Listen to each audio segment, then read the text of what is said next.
79e Assemblée générale de l'Organisation des Nations Unies. Mesdames, Messieurs, ces assises se sont ouvertes hier mardi 24 septembre 2024 à New York, aux États-Unis d'Amérique, avec la participation de plusieurs chefs d'État et de gouvernement des pays membres de l'ONU. La République démocratique du Congo est représentée par une forte délégation conduite par le président de la République, Félix Tshisekedi, et justement ce sujet elle sera à la une du duel d'aujourd'hui, les débats sur Six Télévisions. Mesdames, Messieurs, merci pour votre confiance et votre fidélité et très heureuse de vous retrouver pour ce nouveau numéro avec de nouveaux invités. Nous serons avec Monsieur Serge Taboko, il est de l'ECID. Bienvenue. Merci beaucoup Madame Naomi pour l'invitation. Permettez-moi de dire également merci à Dieu, c'est grâce à lui que nous sommes là, c'est lui qui nous protège, nous donne la force, des énergies renouvelables pour à chaque fois lorsqu'il y a une invitation de venir échanger, afin de stopper cette hémorragie, parce que le pays s'est détruit du jour au jour. Ceux qui ont vécu dans les années 60, 70, 80, ils vous diront que le pays allait mieux, mais aujourd'hui nous sommes en train de vivre dans un cauchemar. Mais Kabila nous a laissé un pays, comme Mosengo disait, paix à son âme, un pays où on vivait dans une prison à ciel ouvert. Aujourd'hui, c'est une prison à ciel fermé. Donc, c'est un cauchemar. Chaque jeune, quand il se réveille le matin, il réfléchit comment fuir le pays. Donc, tous les indicateurs de la vie sont au rouge. C'est pourquoi, lorsque vous nous invitez, nous sommes là pour se battre pour notre pays, apporter notre petite pierre dans l'édifice qu'on appelle le Congo pour que l'avenir de nos enfants ne puisse pas continuer à se sombrer. Merci. Alors, merci beaucoup. Vous êtes également à côté de vous, justement, comme co-débatteur pour ce nouveau numéro du duel, mesdames, messieurs. Nous sommes également avec messieurs Ben Bryant, c'est ça? Il est de l'Union pour la démocratie et le progrès social. Bienvenue sur le plateau du duel. Bonjour madame, merci de l'invitation. Ben Bryant Mbouyi, je ne suis pas de l'UDPS malheureusement, mais je suis de l'Union sacrée. Vous êtes de l'Union sacrée, pas, comme indépendant? Analyste politique de l'Union sacrée, non, pas du tout. Je ne suis pas indépendant. J'étais candidat sur la liste d'un parti politique, le RDT, du ministre honoraire Sylvain Mutombo. Alors, merci beaucoup de participer à cette émission. C'est votre première fois de participer dans le duel. Oui. Et nous espérons que ça ne sera pas en tout cas la dernière fois. Mesdames, Messieurs, je le disais tantôt, nous allons parler de cette 79e session de l'Assemblée générale de l'Organisation des Nations Unies. Et bien entendu, nous allons aussi parler de l'actualité avec cette question de la révision, changement de la Constitution qui a refait surface. Une proposition qui vient s'ajouter sur celle qui concerne justement le dialogue pour le nouvel élan de Adolphe Muzito. Aujourd'hui, s'il faudrait aller au dialogue, il faudrait insérer cette question de la révision de la Constitution. Avec nos invités, nous allons justement nous apaisantir sur cette question. Et on va aussi, bien entendu, évoquer la question de la dépravation de mœurs, la lutte contre la dépravation de mœurs dans les réseaux sociaux. Aujourd'hui, nous assistons à beaucoup de scènes sur les réseaux sociaux, raison pour laquelle le ministre Constant Mutamba a décidé de pouvoir enclencher de procédures judiciaires contre les auteurs des dépravations de mœurs sur les réseaux sociaux. Alors, on va commencer rapidement avec la première thématique. Je commence par vous, Monsieur Ben. 79e session de l'Assemblée générale de l'Organisation des Nations Unies. D'abord, de manière générale, qu'est-ce que vous attendez de ces assises? Bien, moi je vais vous dire ce que j'en pense réellement, ce que ces assises sont, comme d'aucuns le savent, ce sont des assises généralistes, hein. C'est plus pour des raisons de forme, des raisons protocolaires, pour maintenir l'existence justement de cet ordre politique, l'ordre politique qui a été établi avec justement par le levier des Nations Unies, pour maintenir cet ordre politique. Donc c'est comme ça que chaque année se tient le sommet.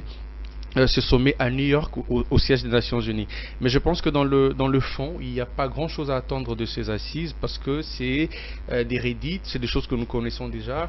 Chaque État aligné passe pour ramasser ou brosser un tableau de la politique générale de la situation de son pays.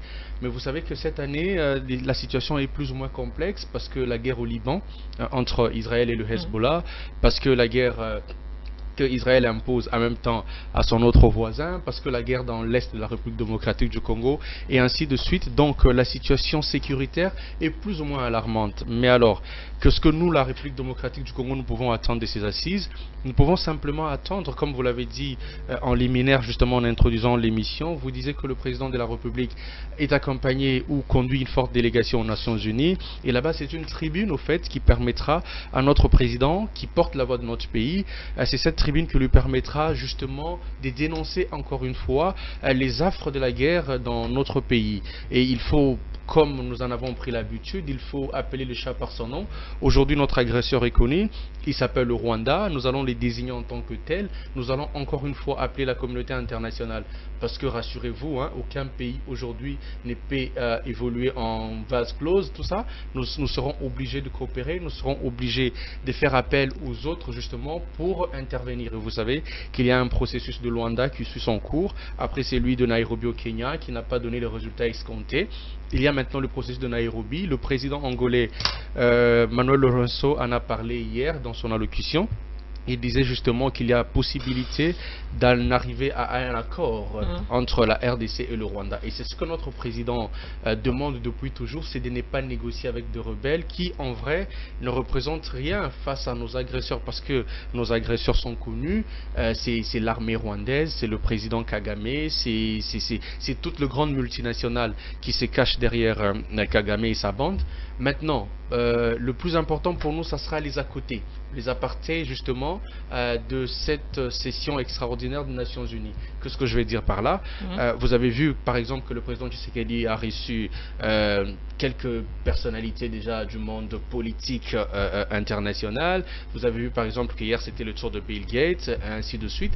Ça voudrait dire que les grandes décisions peuvent se prendre en aparté de ces sommets, c'est-à-dire en marge de ce sommet, les grandes décisions, la cause congolaise peut être plaidée justement en échange, je vais dire en bilatéral ou en multilatéral avec les grands acteurs de la politique internationale. Alors je vais vous revenir tantôt parce que vous avez d'ailleurs évoqué anticipativement déjà la question sur les attentes par rapport à l'allocution du chef de l'État, mais je vais prendre d'abord votre co-débatteur sur la même question. Cette Assemblée Générale de l'ONU, la RDC participe également d'ailleurs comme d'habitude. Qu'est-ce que vous, au niveau de l'ECD, vous attendez de ces travaux? Merci beaucoup, madame. J'avais oublié de saluer les co-débatteurs. Mais sincèrement, dans cette émission, j'aurais voulu que, en prenant la parole, celui qui se prétend être dans l'union sacrée, c'est-à-dire il est du pouvoir, pouvait nous amener des éléments concrets, c'est-à-dire de ce qui va se faire. Mais ici, il parle au conditionnel. Il souhaite qu'il y ait des attentes, je ne sais pas. Dans la gestion moderne, entre États, madame, il y a ce qu'on appelle les rapports de force. Certes, cette assemblée, c'est de la routine. Chaque année, comme elle a dit, le co-débatteur, il y a des différents États qui sont membres de l'Organisation des Nations Unies qui se rencontrent et chacun vient étaler, surtout de grandes puissances, des avancées, tout ce qu'ils font et des grandes décisions qu'ils prennent pour la décision du monde. Malheureusement, il y a des petits États, surtout les pays africains, en général en particulier, le cas de notre pays, nous partons là-bas pour se plaindre. Alors, en passant là-bas, comme il a dit tantôt, nous allons désigner notre ennemi, ça me fait rire. Même ceux qui nous suivent à la maison, je ne sais pas si on prend le pouvoir dans la gestion moderne, c'est pour aller se plaindre là-bas. Alors, si vous vous plaignez là-bas, qu'est-ce que ça va changer? Qu'est-ce que ça va changer? Oh, nous avons d'abord notre constitution. Certes, lorsque vous entrez dans, vous ratifiez des organisations, vous avez aussi des droits et il y a des devoirs. On peut aussi bénéficier des apports de ces États membres ou de cette organisation. Mais ce qui est important par rapport à la sécurité de votre pays, vous avez la Constitution, je crois, dans son article 74, il y a quelqu'un qui prête serment, il dit qu'il va sécuriser les territoires et la population. Il y a l'article 187 de la Constitution, si ma mémoire ne me trahit pas, qui dit que l'armée a comme mission de défendre l'intégrité territoriale et sa population. Alors lorsque vous prenez avec beaucoup de légèreté, passer des médias que nous allons nous plaindre, depuis que vous êtes là, je crois que d'ici là vous allez atteindre, je crois, la 7e année et vous continuez à vous plaindre. Il dit encore que nous on ne va pas négocier avec les agressés, on va négocier avec les rebelles, on va négocier avec je ne sais pas si avec les Rwandais, c'est les Rwandais, l'ennemi qui est connu. Maintenant les Rwandais, il n'est pas agressé. Vous comprenez? Mais justement, qu'est-ce qu'ils veulent parler? En fait, l'Organisation des Nations Unies, oui, quand on parle de l'Assemblée Générale de l'ONU, c'est quand même une grande organisation qui réunit les pays du monde. Quoi de plus normal aujourd'hui, si la RDC prenait la parole du haut de la tribune, désigner encore une fois de plus l'agresseur du pays. C'est une façon aussi de faire entendre la voix du Congo. Madame, avec beaucoup d'humilité, d'égard que j'ai à votre personne, je ne sais pas si tu peux me citer une date qui peut passer dans ta tête où l'Organisation des Nations Unies s'est organisée à travers son armée pour aller attaquer un pays. Cette organisation a été créée, je crois, après la fin de la Deuxième Guerre mondiale. Ce n'était pas pour aller attaquer des États, c'est pour ramener la paix. Nous avons une organisation des Nations Unies ici, la MONUSCO. La MONUSCO est ici avec un agenda. L'objectif, la mission de la MONUSCO, c'est quoi? C'est maintenir la paix. Mais lorsqu'on parle du maintien de la paix, il faut qu'il y ait d'abord la paix. Avant de maintenir la paix, il faut qu'il y ait la paix. Qui va ramener cette paix? C'est l'Organisation des Nations Unies. Vous me citez un seul État dans le monde que l'Organisation des Nations Unies est allée imposer la paix. Parce qu'ici, il dit ici que l'agresseur est connu. C'est le Rwanda. Alors c'est l'ONU qui va utiliser ses militaires pour aller attaquer le Rwanda. Je ne sais pas si on comprend. Vous n'avez pas d'attente par rapport à ça? Non, j'ai dit ici dans mon propos introductif, peut-être que vous ne m'avez pas bien compris. Entre États, il n'y a que les rapports de force. C'est-à-dire vous avez une armée. Dans cette organisation, dans cette armée-là mondiale-là qu'on appelle les Nations Unies, ce sont des différentes armées du monde, des différentes armées du monde qu'on met ensemble pour venir vous aider. Mais ils viennent nous aider. Mais vous avez d'abord l'armée nationale. Mais ici, vous sous-traitez votre armée. Vous allez vous embourber dans cette histoire qu'on appelle ici, c'est EAC. Au moment où tout le monde sait que depuis 1996 jusqu'à aujourd'hui, nous sommes tués par des Rwandais et des Ougandais. Vous avez encore l'idée sur la guerre de 6 jours qui s'engage entre l'armée ougandaise et l'armée rwandaise. Et vous prenez le pouvoir. Je crois même notre compatriote fait c'est qu'elle est allé plus loin. Je crois le point de presse conjoint qu'ils ont animé avec Macron. Il dit que Kagame tue dans ces pays pendant 3 décennies. Ça c'est Félix, c'est pas moi. C'est Félix qui reconnaît que Kagame tue dans ces pays pendant 3 décennies. Et le même monsieur qui tue dans ces pays pendant 3 vous prenez le pouvoir, vous allez avec vos conseillers pour aller signer des accords commerciaux avec ce monsieur-là. Et vous allez encore entrer dans une histoire qu'on appelle ici, c'est EAC, pour attendre quelque chose qu'on appelle la paix. Alors, donc ici, il est question d'organiser, parce que, comme le président Matefo le dit souvent, on ne sous-traite pas une armée.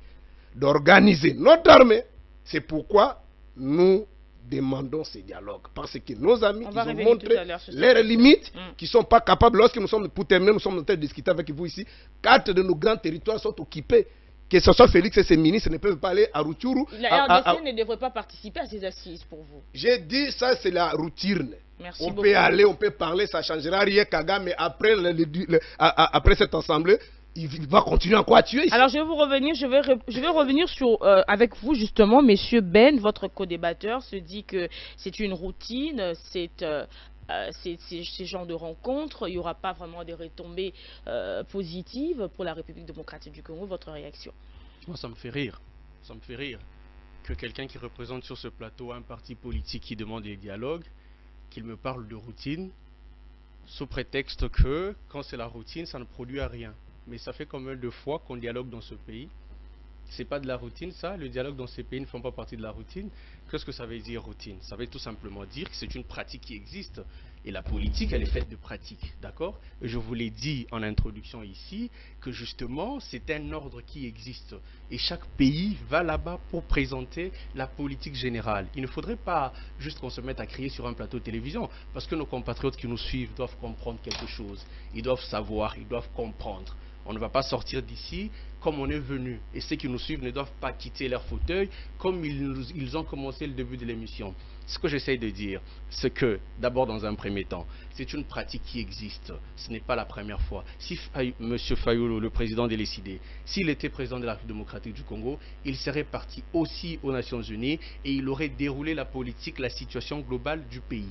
La situation globale du pays aujourd'hui est que le Rwanda nous agresse à travers le M23, les AFC, je ne sais pas moi quoi, et tout ça. Et ça, ça fait partie de la situation du pays. Et ça doit être dit. Vous avez le président du Liban qui prend la parole pour dénoncer ce qu'Israël fait sur son territoire. Et ainsi de suite. Dans tous les pays du monde, même le président américain, il déroule la situation générale de son pays. Ça ne s'appelle pas se plaindre. Ça s'appelle faire la situation générale du pays. Ça ne s'appelle pas se plaindre. Quand on me dit ici que vous avez une armée et que l'armée doit défendre, Quand est-ce que le M23 sont arrivés à Kinshasa? Pourquoi ils ne prennent pas le pouvoir à Kinshasa? Depuis qu'ils ont commencé leur mésaventure, pourquoi les institutions continuent de fonctionner normalement dans ce pays? Vous avez vu qu'il y a un carcan là, un groupe d'aventuriers qui a osé ici prendre le palais de la nation. Vous savez ce qui leur est arrivé? Donc nous sommes un pays grand comme un continent, avec les difficultés qui sont le nôtre, avec les complicités qui sont le nôtre. J'ai ici un opposant qui est en train de me parler de la situation de ce pays et qui pense que moi je parle avec légèreté, alors que c'est des opposants qui vont pactiser avec les étrangers. L'AFC dont on parle aujourd'hui, elle est composée de qui essentiellement? Alors, quand on ne sait même pas tirer les responsabilités les uns des autres, on ne peut pas se permettre autant de dire, voilà, on est en train de soudoyer notre armée. Qu'est-ce que ça veut dire? Madame, les organisations régionales, les organisations sous-régionales, ça existe depuis toujours. La République démocratique du Congo est un grand pays au cœur de l'Afrique. Nous avons des dimensions dans l'Est de l'Afrique, nous avons des dimensions dans l'Ouest de l'Afrique, nous avons des dimensions au centre de l'Afrique, nous avons des dimensions au nord de l'Afrique, nous avons des dimensions au sud de l'Afrique. Ce qui fait que, géographiquement, la RDC peut prendre part à toutes les organisations sous-régionales et régionales dont elle estime qu'il est important de prendre part. Alors maintenant, les conséquences collatérales qui peuvent en arriver ne devraient pas justement nous faire renier les dimensions que nous avons. Donc ici, il faut comprendre que les discours que le président aura aux Nations Unies, moi je ne suis pas dans le secret. Qu'est-ce qu'on peut attendre de ce discours? Est-ce que le chef de l'État doit revenir sur le fait de pointer du doigt au Rwanda, ou soit on va voir quand même la différence? Pointer du doigt le Rwanda aujourd'hui, ce n'est pas anodin. Nous sommes dans ce pays agressé depuis plus de 30 ans, on n'a pas toujours eu le courage de pointer du doigt le Rwanda. Parce que si vous ne le savez pas, et moi je sais que vous le savez, le Rwanda est l'arbre qui cache la forêt. Comme je l'ai dit, il y a de multinationales derrière le Rwanda, il y a des États occidentaux derrière le Rwanda, il y a des gens au fait qui sont en train de pousser le Rwanda parce que le Rwanda lui-même a de velléités expansionnistes, et il y a des États qui veulent bénéficier, qui veulent faire main basse sur les minéraux de la République démocratique du Congo, et c'est ça la réalité. Donc nous sommes ici seuls contre tous. Et le fait de lever la voix, et le fait de prendre son courage à bras le corps et dire les choses telles qu'elles sont, ça ce n'est pas une faiblesse en réalité. C'est une force, c'est un courage que de dire que tout ce monde est uni contre nous, que tout ce monde est en train de nous combattre. Ça, c'est un vrai courage et il faut l'avoir. Donc, nous allons le faire comme le président du Liban l'a fait, comme le président de tous les pays occupés ou agressés le font. Nous allons dénoncer et vous avez le résultat. Depuis que nous avons commencé à dénoncer, depuis que nous avons commencé à dire, en changeant les narratifs sur le média, en changeant les narratifs sur notre façon de communiquer, depuis que nous avons commencé à dire que Rwanda is killing, le Rwanda est en train de nous tuer, aujourd'hui partout, les lignes sont en train de bouger. Kagame depuis 30 ans tue en RDC, mais il n'a jamais été agité comme il l'est en ce moment. C'est parce que les lignes sont en train de bouger, parce que tout le monde sait aujourd'hui que nous sommes en train de pointer du doigt le vrai coupable. Et comme nous l'avons dit, nous allons, comme l'a dit le président, nous allons discuter avec le Rwanda, c'est de dire, ok, il y a des États autour de nous qui font la médiation. Nous venons en médiation. Qu'est-ce que tu nous veux? Pourquoi tu nous fais la guerre? Est-ce que tu veux prendre nos territoires? Mais ça ne veut pas dire que nous allons céder un seul centimètre de ce pays. L'agresseur est le Rwanda. Nous avons plusieurs fois négocié avec le...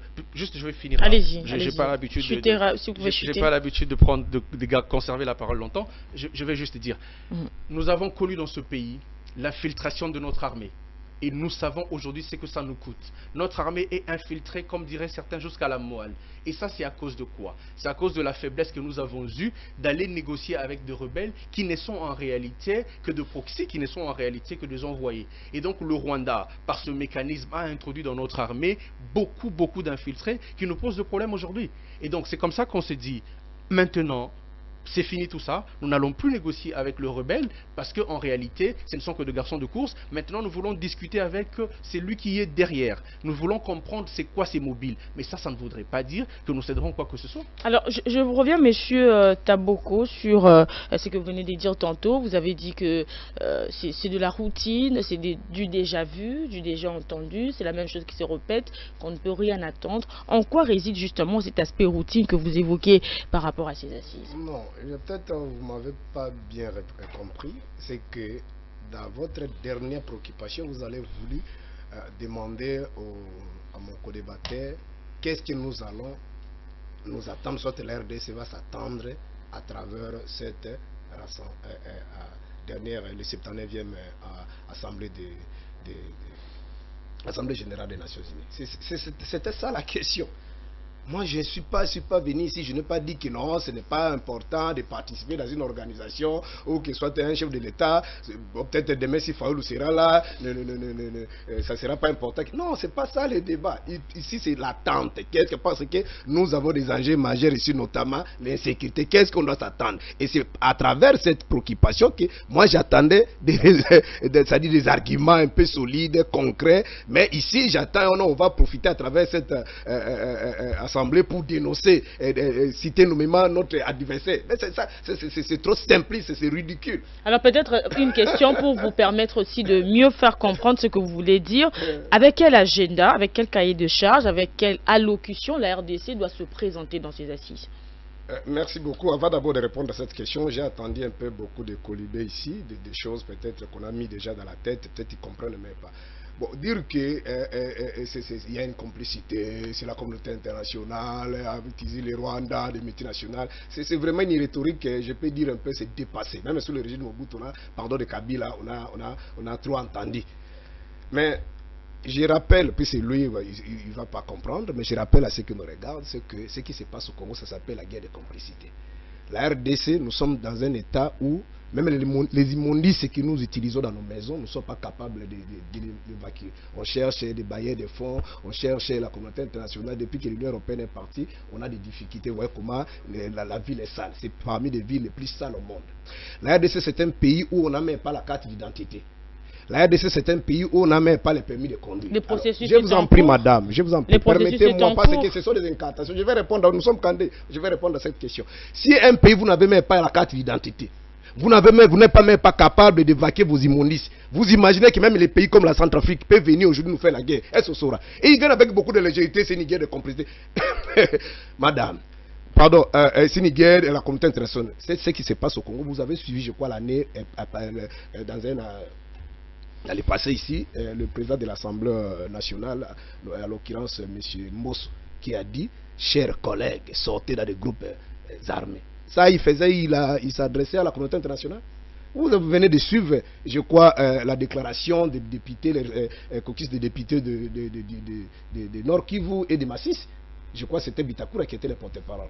Il a dit que c'était une guerre de complicité. Mais si nous sommes en guerre, pourquoi les frontières ne sont pas fermées?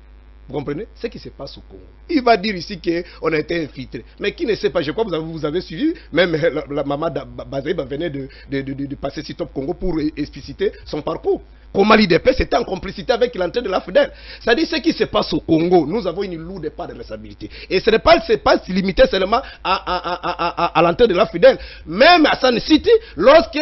Madame, allez-y. Lorsque l'IDPS était en difficulté, Kabila, je crois, Francis Kalombo aussi l'a dit. Francis Kalombo nous a dit, je crois, c'est toujours si Top Congo, il a dit, j'ai suivi Olivier Kamita dans sa chambre, j'ai dit, c'est dans l'Ingala, Toti Kabatouana, Rwanda, étranger, le terme qu'il a dit, Toti Kabatouana, étranger, Boya, ils sont allés au Congo central, les accords qu'on a appelés les accords de cascade. Qu'est-ce que l'IDPS fait? L'IDPS va s'organiser pour aller se jeter sur les mamelles de Kagame. C'est là où notre Mouba qui a fait 10 ans là-bas, manger nourri par Kagame. De c'est nous-mêmes, et ça ne s'est pas limité là-bas. Hier ici, je crois que vous avez suivi Mbata qui a défendu ça, que l'M23 était, pardon, les gens les gens qui nous agressent ici, on appelle ça quoi? Les M23, ils étaient ici, ils ont fait 14 mois. Ils ont reconnu par le pouvoir. Même Félix, il a dit, c'est son ministre de l'Intérieur qui l'a appelé. Donc il ne faut pas venir faire des incantations. Nous sommes... Les problèmes, ce qui se passe au Congo, c'est une guerre. Avec quel discours la RDC doit se présenter devant l'ONU? Pour le problème des discours, il va dire, il va se plaindre. Il va se plaindre. Mais le problème pour nous, j'avais dit ici, on ne sous-traite pas votre arme. Je ne prendrai pas le risque de dire que la guerre a commencé par M. Félix. Certes, il a trouvé le problème. Mais le problème, c'est que lorsqu'on n'est pas au pouvoir, vous avez une vision, vous avez une idée. Mais lorsque vous arrivez aux affaires, qu'est-ce qu'on fait? On transforme, vous amenez des solutions. Parce que parmi les missions d'un gouvernement, notamment, c'est de corriger les erreurs. Vous comprenez? Les erreurs du passé. Mais vous venez ici, vous continuez à se prendre parce que Kabila, le régime de Kabila a utilisé la même rhétorique. C'est une guerre de la communauté internationale, mène de l'obligation chaque jour.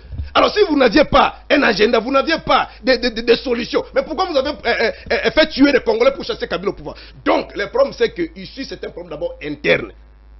Et c'est pour terminer, il nous dit, il va comparer, j'ai dit, c'est de la routine, mais les dialogues aussi. Non, les différents dialogues qui ont eu lieu dans ces pays, c'était la plupart des dialogues, c'était des crises fabriquées par les régimes, les détenteurs du pouvoir, pour chercher à déboucher ceux qui étaient dans l'opposition. C'est la raison pour laquelle l'IDPS était victime. Beaucoup de cas de l'IDPS ont été toujours débauché dans les On va revenir sur la question du dialogue. Le problème, c'est notre compatriote Félix Tshisekedi, tout ce qu'il va dire là-bas, ça ne va rien changer parce que Kagame, tant qu'on n'aura pas un rapport de force pour faire face à ce qui se passe dans la partie orientale. Et nous ne sommes même pas capables d'éradiquer le fait que l'insécurité urbaine ici. Comment Merci beaucoup. On peut trouver la solution? On va rapidement chuter sur cette thématique avant de passer à la prochaine, parce qu'on parle justement de l'Assemblée générale de l'ONU. Je vais vous donner le temps de réagir justement par rapport à ce que venez de dire en tout cas on fait un effort d'avoir un temps équitable, s'il vous plaît. Alors on va prendre aussi cette question parce que la RDC va justement déposer sa candidature au Conseil des droits de l'homme de l'ONU, tout en répondant à ce que venait de dire votre co-débatteur. Aussi un mot par rapport à cette candidature. Non, je ne sais pas à quoi je vais répondre concrètement. Je vais plutôt répondre à votre question. Allez-y. Parce que c'est la première fois dans cette émission Le Duel, mais je commence véritablement à aimer cette émission, surtout les questions que vous posez. J'ai constaté que mon co-débatteur a eu beaucoup de difficultés à répondre à votre question. La question, elle était simple. Avec quel discours le président devrait aller là-bas? Parce que c'est une assemblée annuelle où on va faire l'état de la politique générale du pays. Moi, quand j'ai dit que le président ira à nouveau accuser, indexer notre agresseur, et nous savons que cela porte de fruits. Maintenant, j'ai vu que mon co-débatteur n'avait pas de réponse à cette question-là. C'est justement ça le comble lorsqu'on veut peut-être arriver aux affaires ou lorsqu'on veut faire l'opposition juste par oppositionnisme. C'est-à-dire que on commence à même confondre juste une assemblée, une tribune où on ne va pas aller faire la guerre. Tshisekedi ne peut pas prendre la parole là-bas pour dire écoutez, je suis en train de faire la guerre, je vais faire la guerre, voici j'ai amené mon armée, il y a tel et tel. C'est pas le lieu pour ça. Là, c'est le lieu pour les discours justement. Et comme je vous ai dit en début d'émission, le plus important, viendra justement des entretiens bilatéraux qu'aura le président de la République avec certains acteurs importants de la politique internationale. Je suis en train de dire, et je ne sais pas en quoi mon co-débatteur me contredit, quand il dit justement que ce qui se passe en RDC, c'est une guerre justement c'est une guerre où interviennent beaucoup d'acteurs, y compris les acteurs congolais. J'ai parlé de l'AFC ici, ce sont des Congolais, l'AFC de Corneille Nangaa, c'est des Congolais entre guillemets qui sont soudoyés par des étrangers. Et donc c'est une guerre des complicités, c'est ce que j'ai dit. Et en cela il ne m'a pas contredit parce que je l'ai dit avant. Et je continue à le dire, les complices sont à la fois externes et internes. Nous savons qu'il y a des complices au niveau international, au niveau externe, et nous savons qu'il y a des complices à l'interne aussi. Et beaucoup d'opposants ici dans ce pays devraient se taire parce qu'en réalité, ce sont de vrais complices de cette situation de la guerre à l'Est, et Corneille Nangaa en est la preuve éloquente. Maintenant, pour répondre à votre question, la République démocratique du Congo mérite bien évidemment d'avoir une place de choix dans le concert des nations. Et nous félicitons le président Tshisekedi quant à ce, parce que depuis son accession au pouvoir, nous avons vu que la RDC a retrouvé la lumière. La RDC est à nouveau au devant de la scène. Nous avons reçu ici dans ce pays des personnalités de premier rang qui sont venues, et nous avons aussi noté une évolution plus ou moins positive. Je veux être très correct avec moi-même, comme je l'ai toujours été. Tout n'est pas rose. Le président Tshisekedi, avant d'accéder au pouvoir, ou à quelques jours de son accession au pouvoir, il a fait sauter M. Kalev Mutand, qui était directeur général de l'ANR, et il a changé la direction de l'ANR parce que le président Tshisekedi voulait humaniser les services de renseignement. Aujourd'hui, nous avons appris de choses. J'ai fait allusion ici à ce que beaucoup d'entre nous savent. Le cas de M. Jacques Ndala, je n'ai pas envie d'enfoncer le couteau dans la plaie. Nous avons appris des choses qui font mal aux oreilles et qui font tomber chacun de sa chaise. Et tout ça, c'est de petits bémols qui viennent ternir l'image, qui viennent au fait mettre comme du sable dans la machine du président Tshisekedi, qui veut humaniser les services de renseignement, qui veut que la situation de droits de l'homme évolue positivement dans ce pays. Bien évidemment, quand je compare, pour moi qui ai été militant de mouvements citoyens, quand je compare les situations ou la situation que nous avons connue en 2018, en 2016, en 2017 et même en 2019, quand je compare la situation de droits humains de ces années que je viens de citer aux situations que nous avons connues ces dernières années, il y a bien évidemment une évolution très positive. Il n'y a plus eu de fausses communes dans ce pays, il n'y a plus eu de tueries comme nous en avons connu. Bien évidemment, les questions sécuritaires sont très complexes. il y a eu des difficultés dans deux cas que l'on peut citer au bout de doigts, mais en gros, la situation de droits humains a positivement évolué. Et c'est pour ça que j'encourage, et je pense que la République démocratique du Congo a sa place justement dans cette commission de droits de l'homme aux Nations Unies. Alors que diriez-vous justement à ces organisations de droits de l'homme qui fustigent la candidature de la RDC au Conseil de droits de l'homme de l'ONU? Encore une fois, c'est de la complicité. Encore une fois, c'est de la complicité. Une autre guerre de complicité, justement, parce qu'on ne peut pas comprendre. En réalité, je vais vous dire deux choses très rapidement. Lorsque un pays est à la présidence de la Commission de droits de l'homme, ça devient un pays exemple. Vous voyez, ça devient comme un pays référence. Ça veut dire que le regard qu'aura l'ensemble de la communauté internationale sur la situation de droits de l'homme dans ce pays-là va nettement changer. Ça veut dire que si la RDC préside par exemple la commission de droits de l'homme, ça veut dire que la RDC fera l'effort d'être un bon élève. Et donc en réalité, les organisations de défense des droits humains devraient se réjouir que la RDC occupe ce poste-là, comme ça la RDC se comportera en exemple. Maintenant, que des organisations congolaises s'élèvent pour combattre la candidature de la RDC. Des organisations internationales. Il y en a des Congolaises aussi, ne vous inquiétez pas. J'en connais, mais je ne peux pas citer ici. Il y en a des organisations internationales, surtout pour que vous compreniez la situation. Ces organisations internationales auxquelles vous faites allusion, toutes ces organisations, elles perçoivent ou elles reçoivent les rapports des organisations qui fonctionnent ici, y compris des journalistes. C'est des gens d'ici qui font le rapport à ces gens-là et c'est eux qui prennent maintenant des décisions ou alors des positions tout à fait bâclées. Ce que moi je vous dis, c'est que la situation de droits de l'homme a nettement évolué dans ce pays. Nous sommes sur une tangente, sur une trajectoire très positive. Il n'y a donc aucune raison qui ferait à ce que qu'on combatte la candidature de la RDC à ce poste-là. Alors, Monsieur Taboko, je vais vous prendre aussi sur la même question, deux questions directement, et puis on va passer à la prochaine thématique. La RDC qui présente sa candidature au Conseil de droits de l'homme de l'ONU. Est-ce que cette candidature aujourd'hui peut permettre à la République démocratique du Congo de jouer vraiment le rôle d'un bon élève aussi? Que diriez-vous par rapport à ces organisations de droits de l'homme qui fustigent cette candidature? D'emblée, j'ai dit je soutiens ces organisations. Mais apparemment, on fait un débat de sourds avec mon co-débatteur. Le débat ici n'est pas focalisé sur la présence d'un État X ou Y au 79e Assemblée des Nations Unies. Ce n'est pas ça le débat. Moi aussi, dans mes propos, je n'ai pas dit que non, on ne participe pas. Ici, la question de la journaliste, je me répète encore. Vous jetez toujours votre regard sur ton téléphone. Quelles sont les attentes? Qu'est-ce que les Congolais doivent s'attendre après cette assemblée? Pourquoi vous soutenez ces organisations de droits de l'homme? C'est ça. Pourquoi alors vous avez dit qu'il va profiter, le chef de l'État va profiter à travers cette tribune pour dénoncer notre agresseur. Mais c'est là où je trouve cet argument un peu ridicule. Alors on peut revenir sur la question sur la question de la candidature de la RDC. Donc, pour terminer d'abord à cette thématique, j'ai dit, la première thématique, rappelez-nous initialement 2 semaines après. Et je vais vous confirmer que, et vous serez d'accord avec moi, que la guerre là va continuer. La candidature de la RDC. La candidature de la RDC, pour qu'il y ait un changement ici, il faut avoir une armée organisée, rodée, capable à mettre des matériels, des moyens pour mettre fin à ce qui se passe dans la partie. La question de la candidature de la RDC. Bon, au Conseil des droits de l'homme de l'ONU. Non, j'ai dit déjà que je soutiens. Je ne sais pas si mon ami ici, peut-être, il était toujours au Congo, ou il vient d'arriver, il est en déplacement, ou soit il est né hier. Mais dans un passé récent ici, notre compatriote fait Tshisekedi, je crois, moi, je suis mal à l'aise, je ne saurais même pas reprendre tout ce qu'il a dit. C'était, je crois, au Kasaï, en Boujima, ici, ma mémoire ne me trahit pas. Mais c'est dans un stade, devant tout le monde. Donc, tous les instruments juridique, Dima ratifié par la RDC, il a botté en touche. Il dit même si les gens des droits de l'homme peuvent dire tout ça, je m'en fiche. Je crois avant de tenir ses propos, peut-être il avait visualisé la vidéo de Mobutu en 67 lorsqu'il a pendu les gens, nos compatriotes au stade de Mati, lorsqu'il leur posait la question, mais vous tuez les gens comme ça, pendez les gens publiquement, le problème des droits de l'homme, il a dit non pour la sécurité de mon pays, je m'en fiche et tout ça. Je crois peut-être notre copain qu'il avait visualisé cette vidéo et c'est ce qui lui a poussé d'aller dire, mais essayez de visualiser tout ce qu'il a dit en Boujima.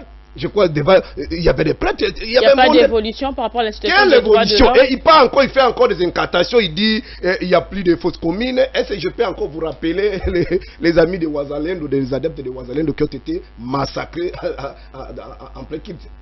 Est-ce qu'on peut vous rappeler encore? Est-ce que ce qui vient de se passer ici, dans notre prison ici, de prison centrale de Makala? Est-ce qu'on peut vous rappeler les massacres des amis de Moanansem? À Kimpé, même prison ici, de Makala, c'était une tentative de coup d'État. En quoi est-ce que le gouvernement... Mais je crois, madame, vous parlez français. Lorsque vous parlez de tentative, c'est-à-dire le fait n'a pas eu lieu. Mais est-ce qu'on tue les gens? Là, ça, c'est tentative. Tentative, c'est-à-dire on veut essayer quelque chose et ça n'a pas été. Et il y a une disposition dans notre arsenal juridique qui dit que lorsque quelqu'un veut tenter, il faut tuer des milliers de gens comme ça. De ça, ce n'est pas un débat, madame. Lorsque nous sommes en train de discuter avec vous ici, nous avons un compatriote de l'ECD qui a été abattu froidement par un policier qui le promet d'abord. Il parlait à Lingala. Il a fallu l'on a tout kana, kabino, beaucoup sambo. Et là, tu es comme ça. Je crois que le procès a commencé hier. Vous comprenez? Je peux te rappeler encore de Davekala. Je peux te rappeler encore de notre ami Palouk. Donc, même je crois la semaine dernière, j'ai vu des amis, si c'est des juristes, des magistrats qui ont passé leur concours ici. Je ne sais pas s'ils ont été on va passer, choisis, je ne sais pas. Va passer à la prochaine. Mais ils sont allés avec une effigie de Félix Tshisekedi, je crois, c'est pas demander si c'est la mécanisation, je ne sais même pas. Mais ils ont été molestés comme des chiens. On va passer à la prochaine. Un pays pareil, vous demandez vraiment, vous voulez que ces pays pareils. Je ne sais pas, est-ce qu'un gouvernement sérieux pouvait même déposer une candidature? On va passer à la prochaine thématique. On tue les gens comme on veut, on arrête les gens comme on veut. S'il vous plaît. On va passer à la prochaine thématique. On va prendre la thématique sur la question de la révision de la Constitution qui vient s'ajouter, comme je le disais, au début de l'émission, à la question du dialogue qu'a proposé justement SID de Martin Fayoulou. Je vais commencer par vous, monsieur Serge. Parce que c'est SID qui a proposé la question du dialogue. Aujourd'hui, Nouvel Élan, pratiquement un parti frère, autrefois, avec SID, qui vient ajouter une proposition. C'est que s'il faudrait aller au dialogue aujourd'hui, il faudrait d'abord discuter primordialement sur la question de la révision de la Constitution.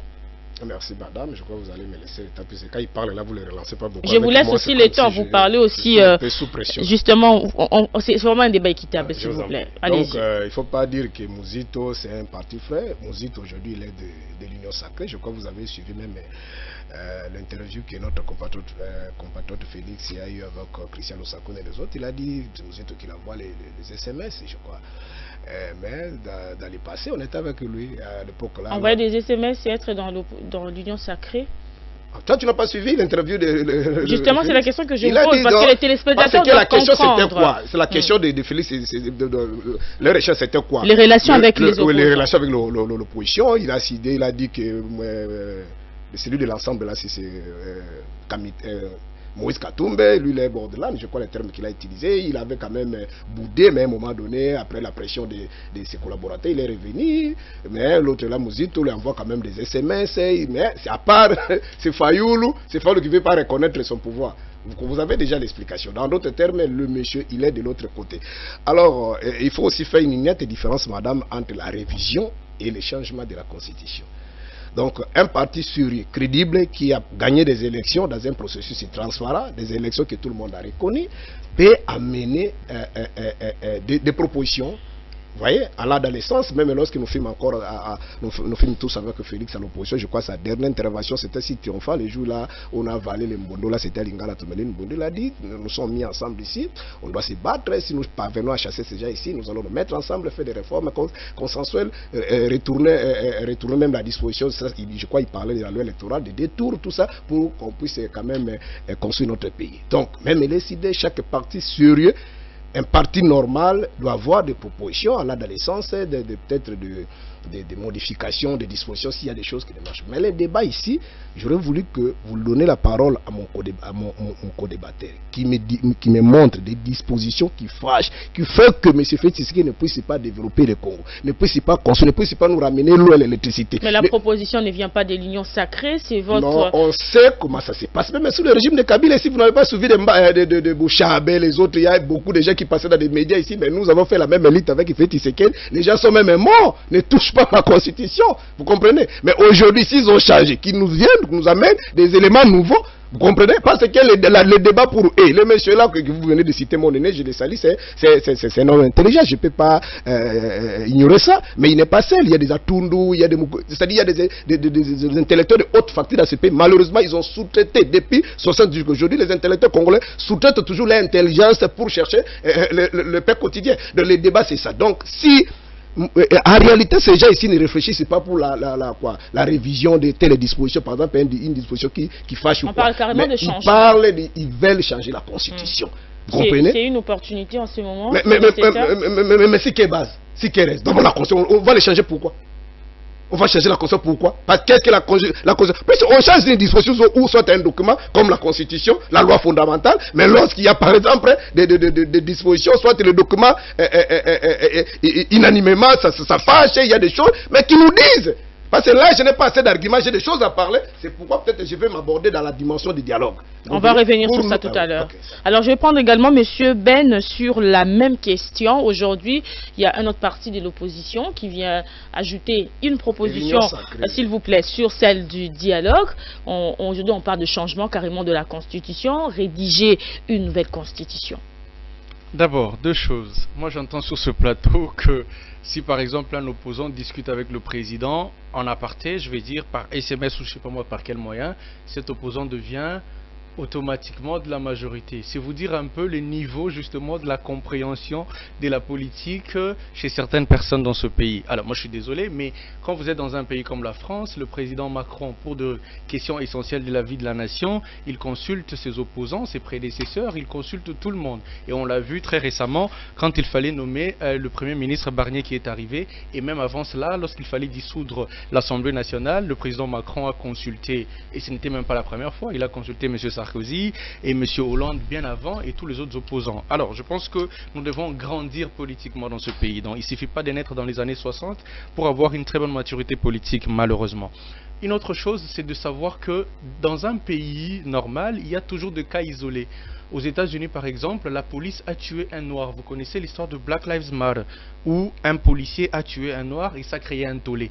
J'entends ici qu'un militant délécidé a été tué et qu'il y a un procès qui a commencé. Si ça, ce n'est pas une évolution dans ce pays, qu'un policier réponde de ses actes, je ne sais pas ce que c'est. Alors qu'on ait des difficultés à reconnaître ne serait-ce que ça, si ce n'est pas de la mauvaise foi, le ministre Mouya a dit souvent qu'on ne peut pas compter sur la bonne foi des personnes de mauvaise foi. Ça, c'est vraiment un cas exemplaire. Maintenant, cette question que vous posez du dialogue d'abord. Moi, je vais commencer par le dialogue. C'est quoi la nécessité, c'est quoi l'opportunité de proposer un dialogue alors que l'on sort des élections et que les institutions sont en train d'être mises en place? Quand un pays, enfin je vais dire, quand un opposant, alors l'opposant le plus farouche on va dire, quand il demande un dialogue sans aucun soubassement, là il n'y a aucun problème. Là il n'est pas de la majorité, là il n'est pas soudoyé. Mais il a donné les questions sur lesquelles on va débattre. On va débattre de quoi? La bonne gouvernance, parler de questions qui fâchent, se dire des vérités. Quelle est la disposition constitutionnelle ou légale de ce pays qui dit que lorsqu'il y a problème de bonne gouvernance, on doit aller dans un dialogue? Ça vient d'où? C'est sur quelle base ça?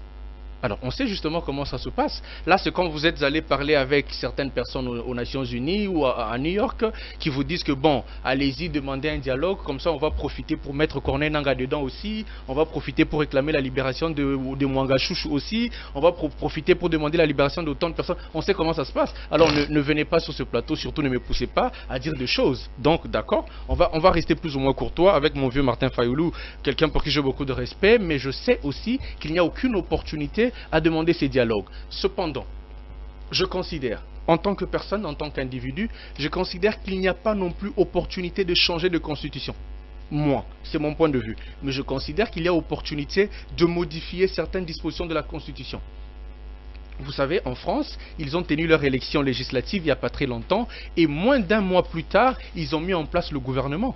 Dans notre pays, madame, un mois est consacré juste à la mission d'information. On vous dit que l'informateur a 30 jours renouvelables.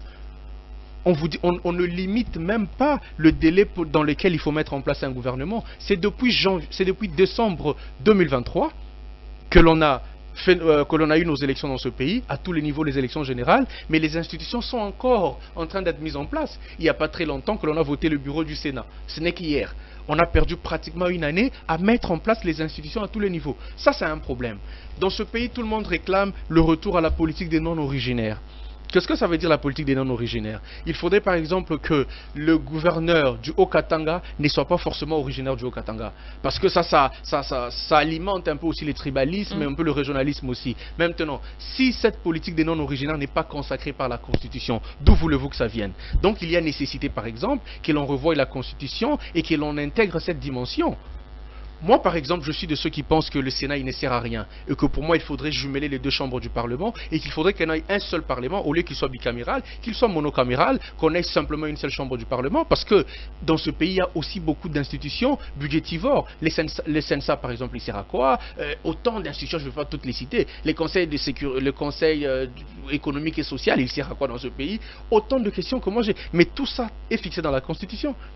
Tout ça est organisé par la Constitution. On va aussi toucher l'article sur le mandat du chef de l'État. Cet article, il est verrouillé. Dans les dispositions actuelles de la Constitution, l'article 220, parce que c'est de ça que vous faites allusion, cet article est verrouillé. Et lorsqu'on a essayé de toucher à cet article par le bureau de M. Minakou à l'époque, avec Joseph Kabila, lorsqu'ils ont voulu conditionner l'élection présidentielle au recensement, on sait ce qui s'est passé dans ce pays le 14, le 15 et le 16 janvier. On sait ce qui s'est passé. Donc, moi, je peux vous dire que, comme vous l'avez dit très bien d'ailleurs, madame, ça ne vient pas du président de la République, ça ne vient pas de la majorité en place, ça ne vient pas de mon camp politique de modifier la Constitution. Monsieur Mouzito, n'oubliez pas que Monsieur Mouzito est auteur de plusieurs tribunes publiques, des tribunes populaires qu'il fait toujours, dans lesquelles il fait plusieurs propositions. Et si dans son chef, il pense qu'aujourd'hui, il est nécessaire de modifier ou même de changer la Constitution, mais c'est un droit. N'oubliez pas que la Constitution est un document rédigé par des humains comme vous et moi, madame. D'ailleurs, des humains qui n'ont pas eu grand-chose à faire parce qu'ils ont fait du copier-coller sur la Constitution, entre la Constitution suisse et la Constitution française. Ils ont fait un mix et ils nous ont donné avec justement un système politique très très hybride où on ne sait pas si on est un système semi-présidentiel ou alors semi-parlementaire. Donc aujourd'hui, si on pense qu'il est important de modifier ou de changer cette constitution, moi je ne vois pas le problème. Ici, le problème c'est la fixation que l'on fait sur les individus. Je vous rappelle que M. Abdoulaye Wade, je vais finir par là, a modifié dans son pays la constitution, il a changé de constitution et après cela Abdoulaye Wade n'a pas pu briguer un autre mandat. Et après lui, Macky Sall est venu. Et Macky Sall qui se positionnait comme le plus grand démocrate, on sait ce qu'il a fait. Il a voulu tricher pour avoir un troisième mandat. Il faut qu'on évite ici de fixation sur les personnes. On peut changer de constitution, passer à la 4e République, mais cela ne voudrait pas dire que Félix Tshisekedi va forcément briguer un autre mandat. Alors, on va chuter petit à petit, nous sommes en train d'arriver à la fin. Alors, je vais vous revenir, monsieur Taboko, parce que la semaine dernière, nous avons également reçu un cadre de l'ECID à qui nous avons posé cette question. Je vais vous la répéter aussi. Aujourd'hui, c'est l'ECID de Martin Fayoulou qui vient avec une proposition du dialogue. Nous connaissons tous l'opposition catégorique de Martin Fayoulou. Qu'est-ce qui justifie aujourd'hui ce changement soudain et la population qui se réveille? On s'étonne, c'est M. Fayoulou qui vient avec une proposition de dialogue et un dialogue où il y a des thématiques bien précises, bonne gouvernance et dire des vérités. Un dialogue où on veut que le président Tshisekedi soit aussi partie prenante, que tous les opposants, Katumbi et ainsi de suite, soient aussi des parties prenantes.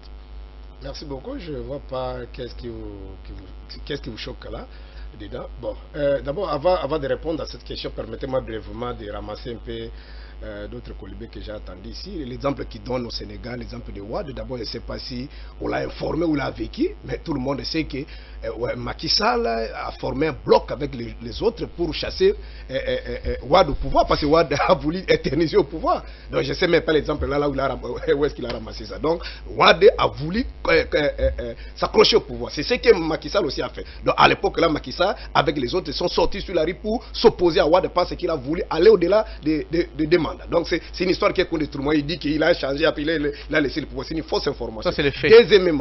Deuxièmement, il dit que discuter avec un opposant, comme ça se passe aux États-Unis, tout ça, cela ne donne pas, ne s'unit pas directement que ce monsieur du pouvoir. Peut-être qu'il ne sait même pas la signification d'un opposant. L'opposition à la République est régie par la loi. Un opposant, c'est celui qui ne fait pas partie du gouvernement et qui ne partage pas les actions de ceux qui sont au pouvoir. il peut analyser à des charges, en charge, ça c'est évident. Mais ici, nous avons un secrétaire général qui s'appelle M. Mongoma, qui a fait des différentes déclarations, même si Top Congo, dans beaucoup de médias, qui demandaient aux Congolais de s'attendre à l'époque quand on attendait la sortie du gouvernement, qui s'attendait, qui disait que d'ici là, le gouvernement va sortir et nous allons vous donner des solutions. Ils ont des députés. Mais le problème, c'est qu'ils ont été bottés en touche.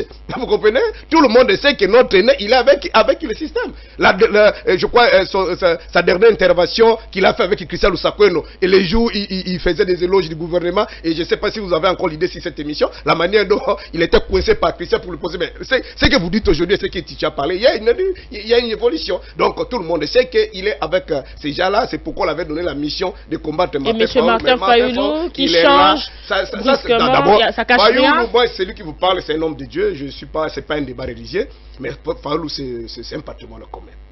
C'est un patrimoine commun, c'est vraiment, nous pouvons dire, c'est le symbole même de l'unité nationale. Fayoulou, c'est pas quelqu'un qui est leader, par exemple, dans les Katanga ou dans les Bandou. Vous avez vu des images, par exemple, avant les élections, il était à Chikapa, à Kananga, vous avez vu des stades pleins. Vous comprenez? Ça donnait un rond. Ça, c'est la différence avec Fayoulou. Vous avez vu pendant la campagne, partout. Mais les autres, que ce soit Félix et Katoum, ils ont mobilisé, mais ils ont donné la. Qu'est-ce qui justifie ce changement? Vous avez vu les 31. Bon, par rapport, non, dire comme il a ramassé là avec beaucoup de facilité, il était parti aux États-Unis pour amener Mwanga. Peut-être, je sais que, bon, peut-être, permettez-moi de ne pas aller sur ce terrain, mais qui ont collaboré avec l'M23, qui collabore avec. Cette question aussi, elle est importante, le changement. N'importe quoi. Pourquoi on sait que vous êtes, pour arriver même aux affaires, on sait que vous avez négocié avec Kabila, vous avez négocié, il y a même une délégation que tout le monde s'il vous plaît, on doit rester dans les minutes, s'il vous plaît. S'il vous plaît. On va venir faire des incantations, Mwanga, tu fais des unions sacrées. Plus vous prenez des temps sur ça, vous n'allez pas répondre à cette question. Justement, la population, s'il vous plaît, les téléspectateurs ont besoin que vous puissiez répondre à cette question parce qu'elle est très importante. Les CID, c'est un parti d'abord démocratique, un parti des cadres, un parti des intellectuels, un parti qui a des crèmes. C'est depuis, contrairement à ce qu'il a dit, c'est depuis c'était du 1er au 5 mars 2024. Il y a eu un conseil national où toutes les délégations étaient venues de tous les coins du monde. Nous avons fait ce qu'on appelle l'autopsie de la réalité de notre pays. Et après ces assises, il y a eu un certain nombre de recommandations, notamment les points 6. Pourquoi ces recommandations? Parce qu'on s'est rendu compte, lorsque nous discutons avec lui ici, Nyiragongo est entre les mains des Rwandais et des Ougandais, malgré qu'il ne fixe pas les Ougandais. Tout le monde sait que Kagame et Museveni, vous avez suivi même les propos là, je crois, les procès déjà qu'on a parlé de Kone Nanga, comment ils ont expliqué qu'ils étaient logés en Ouganda, et ainsi de suite. Roubero est entre les mains des étrangers, Massissi est entre les mains des étrangers, vous comprenez? Donc, Rutshuru est entre les mains des étrangers. Même ici, à Maïndombe, ici, nous avons des réfugiés ici. Donc le pays est au bord de l'implosion. Lui il pense qu'il Fayoulou cherche. D'abord s'il Fayoulou cherchait le boulot, il serait même un vice-président. Je crois que c'est pour... D'abord c'était même pas, c'était officiel. Félix a tendu la main à Fayoulou. La personne qu'on a tendu la main officiellement, il a refusé. Mais cette fois-ci, c'est lui qui tend la main. Cette fois-ci, c'est lui qui demande le dialogue. Non, le problème, c'est ici, il faut circonscrire un peu les débats, madame. Peut-être à l'époque, là, avec beaucoup de respect, vous étiez encore trop petite. C'était en 96. Donc, ce que nous sommes en train de vivre aujourd'hui, c'est le même tableau de 96. Il vous dit ici, là, il y a quelque chose que ce sont des opposants qui sont avec FC de Nanga. Mais permettez-moi de vous rappeler, je crois, 2 semaines passées, c'est un cadre du parti de Guy Luando, une dame qui a rejoint. Il y a des cadres de l'IDPS, je crois même de Londres, des autres qui rejoint. Mamba qui est parti, c'était l'Union sacrée. Nanga, la fille, l'allié de Félix Tshisekedi, qui ne sait pas qu'aujourd'hui, même la diaspora est divisée. On doit dire des choses vraies. Certes, en 96, il n'y avait pas de réseaux sociaux. Mais permettez-moi, madame, on doit gagner le temps, s'il vous plaît. Très important. S'il vous plaît, si vous pouvez respecter vos minutages et puis répondre aux questions. Mais vous m'appelez, vous nous appelez pour expliciter. Nous avons l'information sur les dialogues. Maintenant, vous ne voulez pas comprendre. Parce que la question sur... Mais c'est ce que je suis en train de dire. Allez-y. Il faut d'abord expliquer des mobiles pourquoi nous demandons le dialogue. On ne parle pas de dialogue, mais peut-être de discuter avec Félix. Parce que pour le pouvoir, si c'était pour le pouvoir, moi qui vous parle ici, je vois même les jours où Olenganko est venu comme ça voir Martin Fayoulou pour discuter avec. Il y a même des pasteurs qui ont demandé que Félix et Fayoulou puissent travailler ensemble. Et ça, il ne faut pas aller sur ce terrain-là. Fayoulou, c'est un homme crédible. Donc, le débat ici, c'est que le tableau de 96, c'est le même tableau aujourd'hui. Donc, en 96, l'opposition en particulier, l'union de l'opposition de l'époque IDPS, a coalisé avec Ila Fidèle pour venir chasser Mobutu, en croyant qu'en chassant Mobutu, ils vont diriger ensemble. d'autres collaborateurs Mobutu, ils étaient unanimes. C'est pourquoi nous à l'époque, là, on était encore trop jeunes. Les militaires de Mobutu n'ont pas fait la guerre. Pourquoi? Parce que les munitions, les armes qu'on envoyait, c'était différent. Donc la réalité, c'était une guerre de complicité. Aujourd'hui, c'est le même tableau. Qu'est-ce qui se passe aujourd'hui? La diaspora est divisée. Une grande partie des Congolais qui sont à l'extérieur du pays qui pensent que Félix, ça sera difficile de les chasser démocratiquement. Il faut que les rebelles viennent. Les amis de Kabila pensent la même chose. Et même Félix lui-même l'a reconnu que Kabila, il a derrière cette histoire. Les amis de Katoum, ils sont divisés. Il y a une partie, ils ont fait ce qu'on appelle le système de dédoublement. Une autre partie qui reconnaissent les institutions. Une autre partie qui attend que Nanga. Alors nous, Martin Fayulu sait que Nanga qui a organisé les élections en 2018, qui a proclamé Félix, il est passé dans toutes les organisations internationales pour défendre Félix. Les mêmes Nanga aujourd'hui qui dit que c'était pas élection, c'était un arrangement. Et Nanga, si nous, parce que Félix nous a fait du mal, il a empoignadé Fayulu, et que nous laissons Nanga venir, nous serons encore colonisés par des Rwandais, parce que tout le monde sait que derrière Nanga, c'était des Rwandais et des Ougandais. C'est pourquoi Fayulu ne veut pas aller dans ce terrain-là. Et c'est pourquoi le dialogue, ce n'est pas avec Félix, le dialogue avec toutes les partis, les composés. Y compris. Félix avec les siens, Kabila, celui de l'ensemble là, son nom m'échappe toujours, Moïse Katumbe, Mukwege, même une autre personnalité qui est en prison ici, qui était avec Félix, Jean-Marc Kaboun, devant la société civile, notamment l'église catholique, l'église protestante, discuter tout autour d'une même table, parler d'abord de la vérité, la réconciliation, et j'ai terminé par là, la cohésion nationale. Pourquoi la cohésion? Parce qu'un peu puni. Il vous a parlé ici de la guerre au Moyen-Orient entre l'Israël et la Palestine. C'est depuis 48. On va terminer. Mais derrière Israël, il y a des grandes puissances. Merci comme les beaucoup. États-Unis, les Occidentaux. Mais l'autorité palestinienne a que le peuple. Donc un peuple uni, on peut stopper ce qui se passe. Merci et on beaucoup. va lever ce qu'on appelle les éléments de langage à tous ceux qui descendent de l'autre côté, prendre des armes et se jeter sous les mamelles de Kagame Museveni, prendre des armes et tuer des Congolais. Merci beaucoup, messieurs. Donc nous pouvons faire des réformes consensuelles et définir l'avenir de notre pays. Là, vous avez pris aussi beaucoup de minutes, vous vous rendez compte. Alors, merci beaucoup. Nous sommes déjà nous sommes arrivés à la fin de l'émission. En tout cas, nous allons revenir sur la question de la dépravation de mœurs au prochain numéro du duel. On va terminer avec cette question pour chaque intervenant. Je vais commencer par vous, monsieur Serge. Vous avez évoqué beaucoup de points. Vous êtes revenu sur les motivations qui conduisent aujourd'hui Martin Fayulu à demander qu'il y ait dialogue entre les différentes parties prenantes pour se dire des vérités, pour donner en tout cas un nouvel élan à notre pays, la République démocratique du Congo. Aujourd'hui, si, parce que les dialogues dont vous parlez, la personne qui est habilitée à les composer, c'est le chef de l'État. Aujourd'hui, si M. Félix-Antoine Tshisekedi, le président de la République, demandait à rencontrer M. Fayulu pour cette question, il va répondre à l'invitation? Ah, mais pourquoi pas? D'abord, entre Félix et Fayulu, ce ne sont pas des ennemis. Peut-être les nouveaux riches aujourd'hui pensent qu'entre Fayulu et Félix, ils sont des ennemis. Mais toutes les manifestations qu'on faisait à l'époque, lorsqu'on recevait des grandes personnes, c'était pas sali des pèses, si 10e, il n'y avait pas un endroit, il n'y avait pas une toilette pour recevoir des gens. On faisait ça, c'est fadel. On sait que Fayulu et Félix, ils étaient ensemble. D'abord, ce sont des frères qui prient dans la même église. Merci beaucoup. Donc ça, ce n'est pas un débat. Le problème ici, c'est que ce sont des nouveaux riches qui pensent que Fayulu, c'est leur ennemi. Ils veulent, par exemple, soit ravir les pouvoirs. Fayulu réfléchit Congo. Fayulu a commencé la lutte avec Papa Tshisekedi depuis la conférence nationale souveraine. Mon jeune frère, peut-être il n'était pas encore né. Vous comprenez? Donc jusqu'aujourd'hui, c'est quelqu'un qui n'est pas trempé dans la salité. On peut ne pas être né à cette époque, mais connaître l'histoire. Il y a des ouvrages pour lire aujourd'hui. Merci beaucoup. D'abord, lui-même, il a dit ici que c'est quelqu'un qui respecte beaucoup. C'est pourquoi moi, c'est lui qui te parle, c'est un homme de Dieu. Si j'ai pris le risque de soutenir officiellement un politique, ça dit. S'il vous plaît, merci. Alors, monsieur Ben, je vais vous prendre aussi une dernière question. C'est vrai que vous ne vous inscrivez pas dans cette démarche du dialogue, moins encore de la révision, peut-être révision ou changement de la Constitution. Mais aujourd'hui, si le chef de l'État décidait justement d'accorder cette demande de dialogue, vous pensez que ce sera quand même important de suivre cette ligne? Ben, écoutez, parce que c'est la routine finalement au Congo de convoquer des dialogues. Le président a déjà convoqué un dialogue, hein, rappelez-vous, il n'y a pas très longtemps, les concertations nationales, hein, où les personnes qui réfléchissent le Congo sont allées répondre à l'invitation. Ceux qui ne réfléchissent pas le Congo ont boudé. Vous vous rappellerez que M. Fayulu n'est pas sa première tentative. Je sous mes yeux, madame, une proposition de Martin Fayulu, il a appelé ça proposition des sorties de crise, au Conseil national de réforme institutionnelle.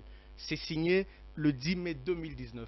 Martin Fayulu demandait déjà qu'on mette en place un conseil pour les réformes, tout ça, un conseil qu'il voulait diriger personnellement. Au point 3, il dit que pendant la période là, Félix Tshisekedi devait rester président de la République et que lui, Martin Fayulu, devrait diriger ce haut conseil. C'est dans ses habitudes, finalement, on va dire. C'est dans ses habitudes de demander un peu quelque chose en retour. Il ne faut pas non plus nous raconter ici qu'il réfléchit le Congo. Ces documents signés par la main de Fayulu 10 mai 2019 nous reprend clairement son ambition d'avoir aussi une part dans la gestion du pays. C'est tout ce qu'il veut. Je vous ai posé une question simple ici.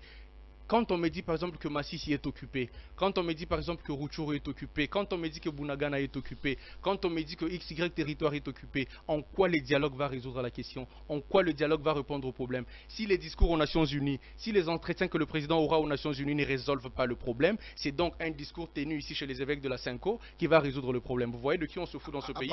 Ici. On m'a pas compris. Mais pourquoi les autres traversent? Mais parce qu'il y a la même rhétorique. On prend les hommes, mais parce qu'il y a un mauvais processus. S'il vous plaît, là vous prenez les minutes du nôtre. S'il vous plaît. Il n'a rien compris. On va terminer l'émission. On sort des élections là qui n'ont pas été organisées. Des élections chaotiques. S'il vous plaît. Distribuer des machines dans des maisons. Allez-y, vous avez la parole. On sort d'une élection là où M. Fayulu a peiné à récolter 4% dans ce pays et personne n'a eu le toupet de ne serait-ce que contredire ces résultats. À la maison. Ça, les là maintenant vous allez frustrer les téléspectateurs. Donc vous vous rendez compte? Donc je les relance. Il ne faut pas appeler ça élection. Parler, je pense que vous devez aussi les donc vous vous rendez compte donc quoi on est en train de se jeter finalement. Si nous allons dans le schéma du dialogue, quand on connaît le caractère versatile de Martin Fayulu, quelqu'un qui a interdit à tout ce candidat de postuler à tous les niveaux parce qu'il pensait que ces élections seront chaotiques, mais qui finalement à la dernière minute va se décider. En 2006, finalement il va se décider, mais lui n'a pas postulé. Non, il n'a pas postulé en 2006. Et Etienne n'a pas été candidat. Il a interdit tout son parti. C'est mieux d'écouter. En 2011, c'est mieux d'écouter. Si vous écoutez, vous comprenez. Il a négocié avec Kabila. Non, le problème c'est que si vous écoutez, vous allez comprendre. Là, vous ne voulez pas écouter, vous n'allez pas comprendre. Tu t'aimais pas là, moi j'étais là. On doit terminer. S'il vous plaît. Interdit, mais il a négocié avec Kabila. On va se respecter comme on a commencé, on va finir avec le respect. Donc, comme je disais, on ne va pas interdire à ce collaborateur de postuler. Et soi-même, on vient postuler après. Et maintenant, commencer à revendiquer on commence maintenant à revendiquer une victoire imaginaire. Donc, vous vous rendez compte que c'est bien la cata. On peut encore une fois accepter d'aller dans ces chemins de dialogue et qu'à la fin, monsieur versatile comme il est, se dise encore, oh non, non, non, pas les dialogues, finalement, on va changer d'avis. Donc, je pense, madame, que le président de la République, en tant que garant du bon fonctionnement des institutions, en tant que personne qui gère ce pays au quotidien, s'il estime justement qu'il faut convoquer ces dialogues, il le fera. C'est dans son pouvoir discrétionnaire. Mais en ce qui me concerne, je pense qu'il n'y a nullement besoin pour ça. Alors, madame, dans une seconde, si on refuse le dialogue, on donne la chance à ceux qui ont pris les armes. On va continuer les débats dans le couloir. Merci beaucoup, mesdames, messieurs. Merci pour toute l'attention que vous avez accordée au duel d'aujourd'hui. Nous étions avec messieurs Serge Taboko de l'ESID. Merci d'avoir participé à cette émission. Également, messieurs Ben Bryant. Il est de l'Union Sacrée. J'espère que j'ai bien prononcé votre nom. Merci à vous, mesdames, messieurs. On va se retrouver prochainement pour un nouveau numéro et ce sera avec le même plaisir. À très bientôt.